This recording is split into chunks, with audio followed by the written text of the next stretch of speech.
Hello and welcome to my shop. My name is George and I'm coming to you from Chelsea, Quebec. Short video this time round, just a couple of items.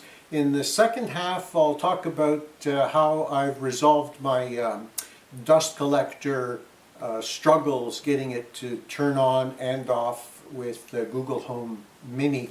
And before that, I just want to give a couple of recommendations for some video projects. These projects were made by Russ. Now his last name, if he lived here, would be Vienno, but he lives stateside, so I'm guessing his last name is pronounced Vaynot. Anyhow, a couple of very interesting projects by him, so let's get started.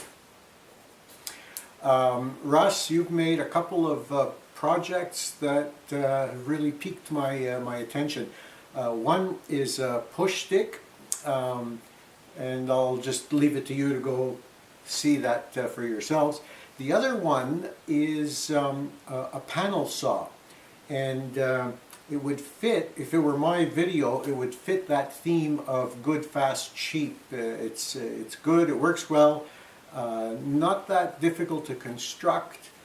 You build it yourself, so it's inexpensive, but it works really, really well, and it's ideally suited for a tiny shop, maybe a shop inside a 1 or 2 car garage.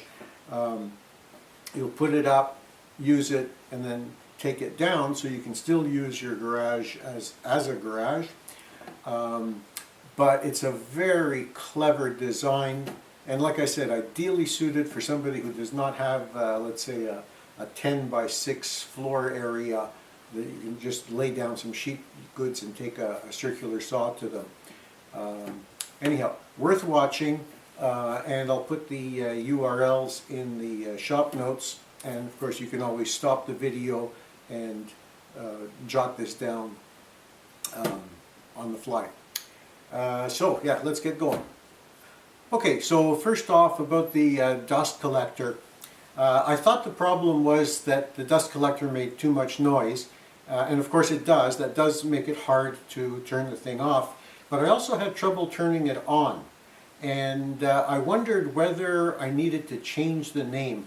I called it DC, and if you watched the video you saw that it took 3 tries to get the thing to come on.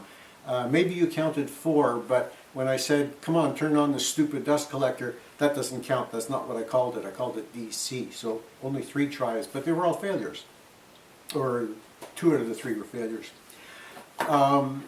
So I changed the name to something that's more distinctive. So let's take a look.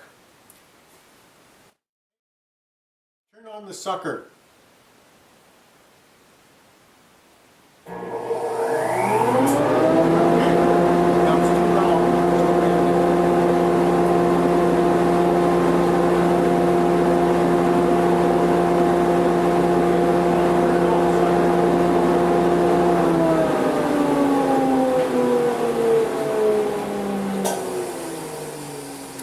Okay, so I still have to get, it's at the other corner of the shop, and I still have to get close to it in order to turn it off once it's running and loud like that.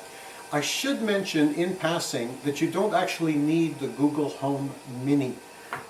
Really the cleverness in all of this is with the plugs that you use in between your wall outlet and the power tool. These guys here can be controlled. If you have an Android cell phone or an Android tablet, I think they also work with iOS, I'm not sure, but the critical software is an app, in this case called Smart Life, and you download that and then you can use your tablet or your cell phone to turn these things on and off. You can get 10 amp versions and 16 amp versions, and right now I've got the dust collector on a 16 amp version. I can assure you that 12 amps through the 10 amp version will blow it. Never mind how I know that. So that's an option to automating the shop that doesn't require the Google Home Mini. Of course, if you do have the Mini, then you can just call out the instructions from wherever you are. So that's it. My woes with the dust collector are a little bit behind me now. I still need to go close to Google Home Mini in order to turn the thing off because it's so loud. But there are other options, and one of them is that these interrupters come with switches of their own. So just by pressing a little button on the side, you can kill the power to the dust collector. So that's an option. You can walk over to the outlet where the dust collector is connected and turn it off this way without having to scream your head off across the room. Okay, that's pretty well it for today. We got caught up on the dust collector woes, and I managed to tell you about a couple of videos that I think are very well worth watching. For Russ, what I'd like to say, Russ, is that I truly admire your ability to turn on your cell phone and then talk non-stop without having to pause and retake and reshoot.